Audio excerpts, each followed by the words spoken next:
We gaan een applaus geven voor Scott. Scott, your turn. Oh, sure. Yeah, presentation of Scott. I will talk English now. Scott was with us 5 years ago in Breda. Who was in Breda? Okay, not that many people. I thought you were more loyal.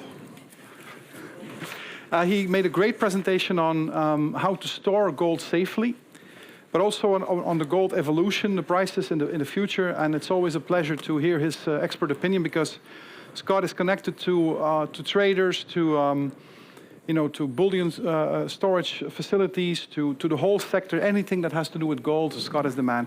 So give it up for Scott. Thank you. Grüezi miteinander, ich bin Scott, ich komme aus der Schweiz. Ich werde heute Morgen ein bisschen Zürichdeutsch sprechen, vielleicht ein bisschen mehr, ja, Schweizerdeutsch, Berndeutsch. No, I'm just kidding, I'm American.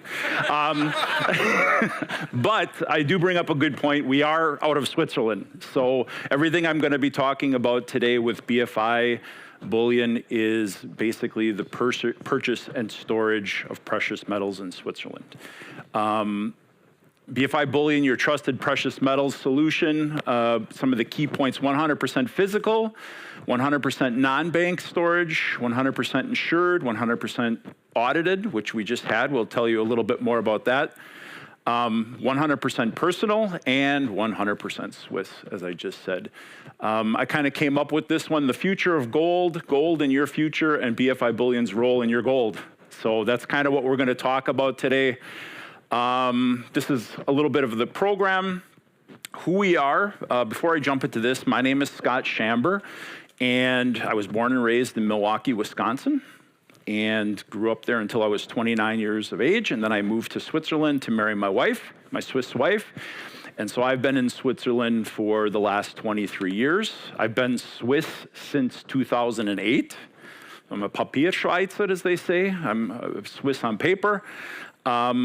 It's really a pity that I couldn't make a decision faster to join this conference. Otherwise, I would have brushed up on my Dutch a little bit more. So I apologize for that. But I will say my colleague Jenny Tanner, who is here with me today, she's South African. And actually, I've seen that she can actually communicate quite well in Dutch. So if you have some questions, you can feel free to talk with her. And I think she can help you out too a little bit that direction. So great to be here. I'll get into BFI in a second, but what I want to start off with is a flashback to 5 years ago in Breda. And when we were with Brecht last time, oh, how far have we come since March 2019, almost 5 years to the date. When we were in Breda, gold was in euros 1,150 per ounce. 5 years later, March 28th, I wrote down 2,050 an ounce. And yesterday, it was 2,260 an ounce. Brecht. You go. And it's interesting, Brecht was always advising his readers back then to invest 40% of their overall portfolio in gold. I wish I would have listened. I was 25%. Now, I work in the industry, but I do have a spouse that, we work together on our assets. But I personally started investing in gold back in only 2006, 2007. And it carried me very well through that recession period that we had, from 2008, 9 through 11, 13-ish in that area, and just set us off and turned me into a full believer. Because prior to that, I thought, why gold? Gold has no interest, doesn't pay interest. Maybe you kept some in your drawer at home as a coin or something, but when I lived in America, when you could get a certificate of deposit for 18%, I think at the time, holding gold didn't seem to make any sense. And again, how times have changed, I think. A little bit about BFI. BFI Bullion, we just celebrated our 15th anniversary last year. And when we were in Breda, we were called Global Gold at the time. So some of you may have looked us up and seen that we were Global Gold. We just changed that in 2022. And that's because we work with the BFI Capital Group. So the group we're our own company, but we work under the BFI Capital Group, and we also do, BFI Infinity does asset management services, BFI Consulting is doing family office type of services. We're strictly purchase and storage of precious metals. BFI Capital Group actually celebrated its 30th anniversary last year, so we've been around a long time. When I started in 2002, we were 5 people, and today we're, I think, 25 people in the group. If you consider a tech firm that our CEO started, we're actually like 55, 60 people. So we've grown quite a bit. Our service focus is physical bullion precious metals. So gold, silver, platinum, palladium, bars and coins, nothing else. And we do our storage outside of the banking system. So those are the key words to remember here today. We have 8 employees, but actually 3 of us are handling the daily business. And as of today, we have about $420 million US of precious metals stored for our clients, majority of which is in Switzerland, but we also do work in a few other countries. We approximately have 800 invested clients, and actually we have clients from 80 different countries around the world.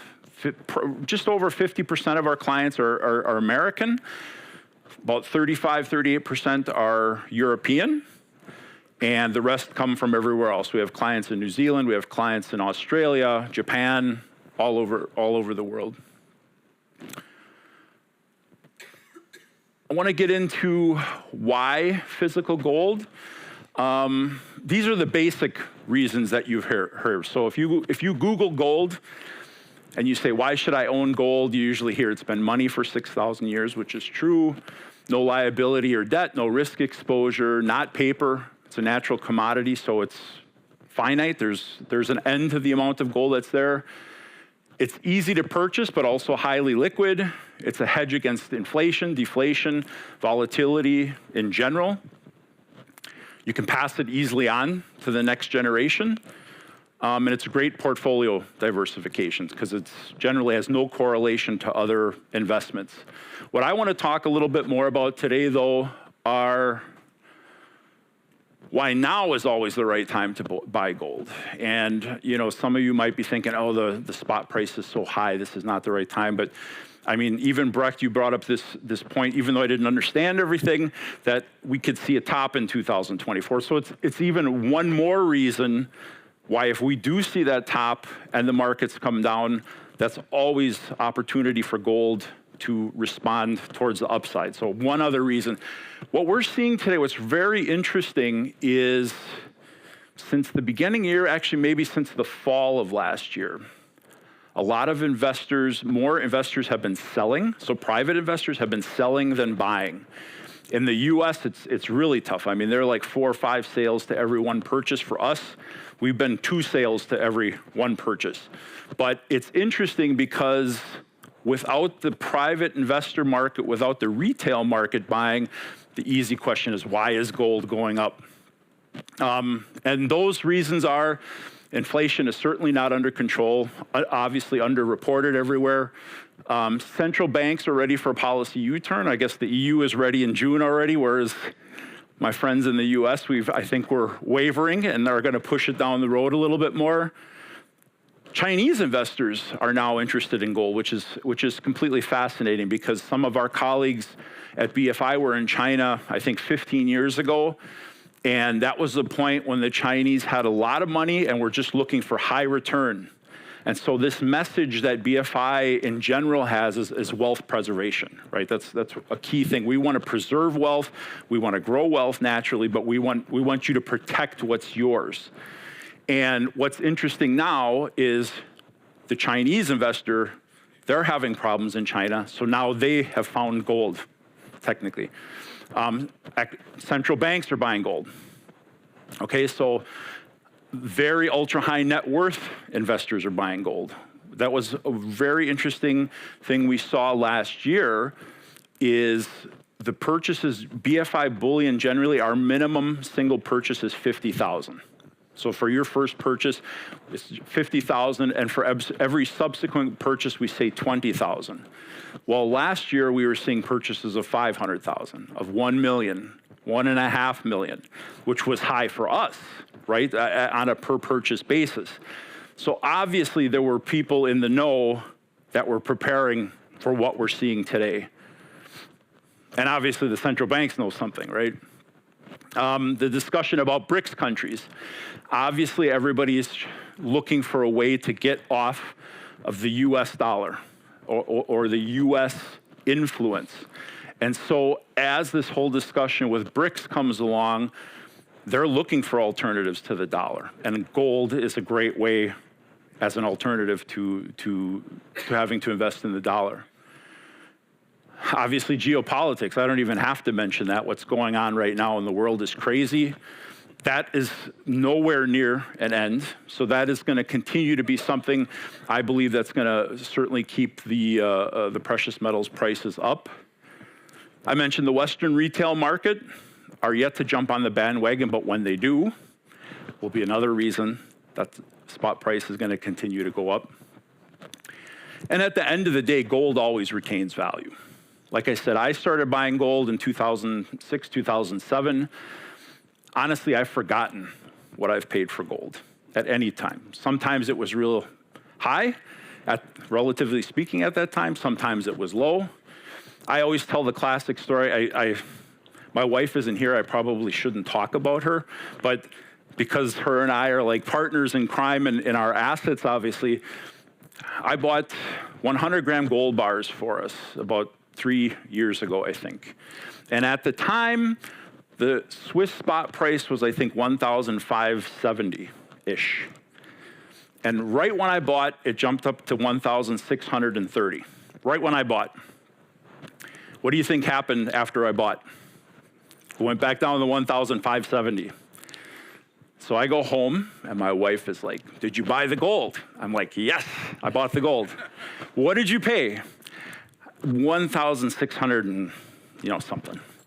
But it's 1,570 right now. She's like, "You work in the business and you bought at the highest point." Well, now it's 2,200 Swiss francs now, so who's laughing now, honey? So, a great story though, but that's just, again, how it retains its wealth. You buy it. I'm a collector too. All Swiss are collectors, right? The Swiss love to collect stamps, everything else. We love to collect precious metals as well. Why Switzerland? That's a question I've been getting a little bit. First of all, why purchase outside of your home country? Further out of reach of potentially aggressive government or desperate government. Under your mattress or your garden has risks.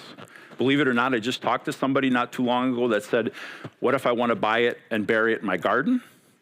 And I proceeded to tell them about 3 stories of people I knew that lived under communism that had to run and left their gold in their garden and never to find it again, so be careful with that. The classic statement, you can follow your assets, but perhaps your assets cannot follow you.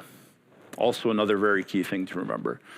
We work with a lot of American clients, and I always tell Americans, and this is the same for you, if a government is going to confiscate precious metals, they're going to go after the low-hanging fruit. They're going to go after what's in the home country, the bank account, ETFs, etc. So you want to at least buy yourself the benefit of time by having some outside of that reach. Why Switzerland? We're not part of the EU, and I think any chance we were ever going to be part of the EU left a good many years ago. Privacy still exists on all level. I think we're really the only real democracy left in the world. In fact, I vote, and I feel like my vote counts, which is very interesting. This one is a big one. Respect for personal property, part of our DNA. I have neighbors that just say, "Good morning, Scott," and that's the extent I know of my neighbor, if I want it to be. Other ones, we bring cakes over, eat together sometime. In America, as soon as you move into a neighborhood, somebody's knocking on your door, bringing you some food, wants to know all about you. The Swiss, definitely, in Switzerland, when you go into a museum on a rainy day and you take an umbrella, you leave the umbrella outside for 3 hours. When you come back, your umbrella is still there. Okay, that's what's going on in Switzerland. It's a very practical example, but it extends everywhere. There is a personal respect for personal property. We still have world-class infrastructure. Again, putting some cushion between yourself and some assets. Basically, what does BFI Bullion do? The main points here, we purchase and store bullion bars and coins, gold. I've been talking a lot about gold. We also do a lot of silver and platinum and palladium on a lower extent, but the majority of our clients are investing in gold and silver. We have select precious metal provider network, mostly in Switzerland, but internationally. We store outside of the banking system. We have 3 storage options. What's interesting too is we work with Loomis, Switzerland, and we have a Swiss contract with them. And what that means is even if we store with them in Miami, if there were ever a dispute of anything with the services, it would be done under Swiss law and not under US law or EU law or something like that. So it's very unique. Fully insured and audited. We also can sell our clients' metals, arrange for pickup or delivery. And we do in-kind transfer. So if you have metals and you want to move it to Switzerland, we can also help you with that.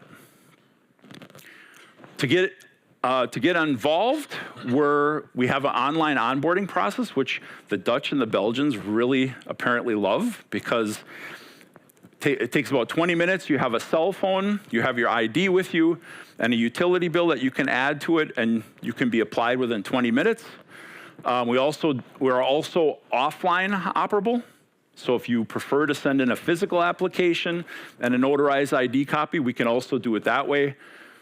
Once we've accepted you, you complete a buy order, wire your funds, and when we have forms and funds, we purchase, quite simply.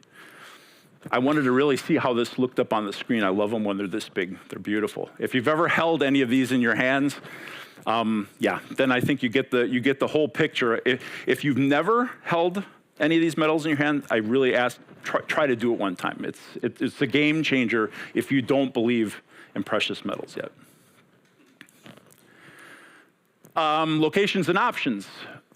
Vast majority of our storage is done in Switzerland, but we also have storage currently in Singapore, London, Miami, Hong Kong. The options we have is a collective, segregated, and key box storage. Collective, just to describe that really quick, is if Brecht has 10 100-gram bars and I have 10 100-gram bars, those 100-gram bars are stored all together. If I want to sell 5 of mine, any 5 are used.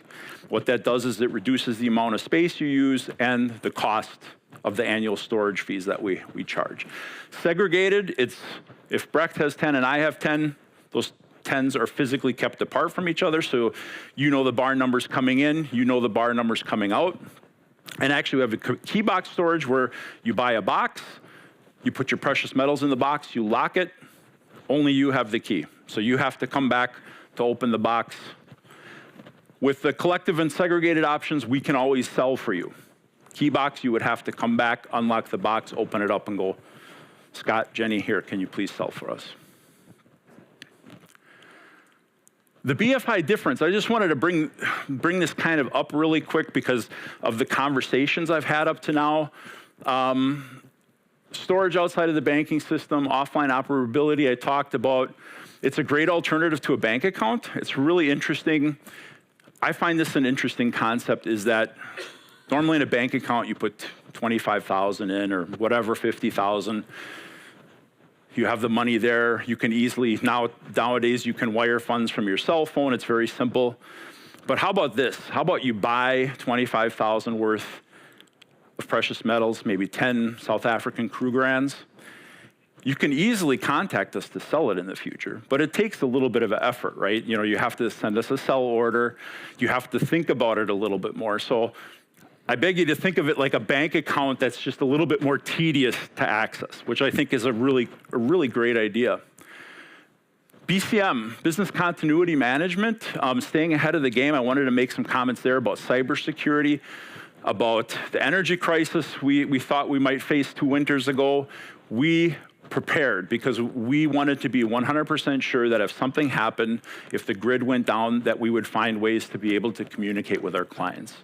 So that's something we've always found very important, that we're ready just in case. We reached out to our partners, and funny enough, the banks would go like, no, these are things we're not thinking about yet. It's not important. But a year later, after we talked to them about that, they were buying generators and they were looking into the thing. So we always, very important for our clients, we stay ahead of that game. Personalized service, that I can guarantee you when you contact us. I think one of the things I gotta say, Brecht, and give you a lot of credit, is I love this community feeling. And I really believe when you work with us, you'll feel that community feeling too. You'll talk to me. I'm the managing director, but I'm more than happy to talk with you, price out some purchases for you, answer your questions, and the team is just always ready. It's no electronic responses or automated responses. We're there for you, and I think in that way we're a real good combination with Safecapital. And we're investors just like you. Just like I said before, I topped up on silver about 4 weeks ago. I think I bought like 200 1-ounce Britannias because the premium was really low. So I continue to top up even at these prices right now, because I used to think that the people that said we're gonna be at $5,000 an ounce, $10,000 an ounce, I was like, but now with the way the spot price has gone, I'm convinced we're not there yet. Also, what did we learn about ourselves during COVID? I thought that was an interesting experience because when our clients come to us to purchase or sell, we don't keep our own inventory. So we reach out to our providers to buy for you. We look for the best prices for our clients. And then that's what we pass along for you. And because most of those were in Switzerland, we had very good luck during COVID because we didn't have shipping issues. It was just moving it from a bank to us or from another provider. Transparent pricing, and again, don't forget about silver, platinum, and palladium that we also work with. I went a little bit long. I'll throw it out for a few questions, but what I do want to finish with is that, in my opinion, I consider gold like life insurance, okay? You don't buy life insurance to use it. You buy life insurance to protect you and your family in case something happens to you down the road. I look at gold the same way. I buy gold irrespective of the price because I need it to be there for me if something should happen in the future. And I think that's one of the key ways you need to look at it. That's about it from me. I've talked a lot like I usually do. We have these brochures in the other room, which actually you can even start the application process with this QR code. You can check it out. You can also access our website, but this is a great little reader that just covers everything that we do. Thank you. Thanks, Scott. Okay, Mike? Yes, stay on. And especially for our community, I've been able to negotiate a deal with Scott. And that's normally you have to enter with 50K into the program, and he's okay with half. So if we enter with 25K, it's okay. And also the broker fee to buy the gold first time normally is 3%, and for us it's 2.5%. So it's lower. And then afterwards, the storage fee is 0.7, I thought. That's the highest, right? The more you store, the less the percentage of the fee is. Yeah. And the same with purchases. And that's also what I want to extend if there's any of you that already invest with us. This next purchase you do will also knock down that brokerage fee by 0.5%. So if you're already invested, contact us again when you're ready to buy and say, hey, Scott, I saw you at Safecapital. Great. Looking for the deal. So I have my accounts with Scott as well, so yeah. Okay. There's a question from Guido. Microphone, please. Hoort u mij? Ja. Yes. In Breda stonden wij op dezelfde plaats en heb ik een vraag gesteld. Ook in het Nederlands. Jij hebt dat vertaald. Oké, I will. En dat was... toen merkte ik al op dat de centrale banken goud aan het inkopen waren. En jij hebt dat vertaald voor hem en hij heeft dat gezegd, ja, dat is niet zo belangrijk. Maar nu zien we 5 jaar later dat Guido al gelijk had. I'll translate. Guido is coming for his pound of meat. Mm-hmm. He told you 5 years ago, in a question in the same configuration as we're standing now, that central banks were starting to buy gold. And your answer back then was, Scott, well, I don't think that's so important. And now Guido says, look at it now, they're buying gold galore. My answer to that, Guido, and this is very sincere, and I said it already, I'm an investor just like you.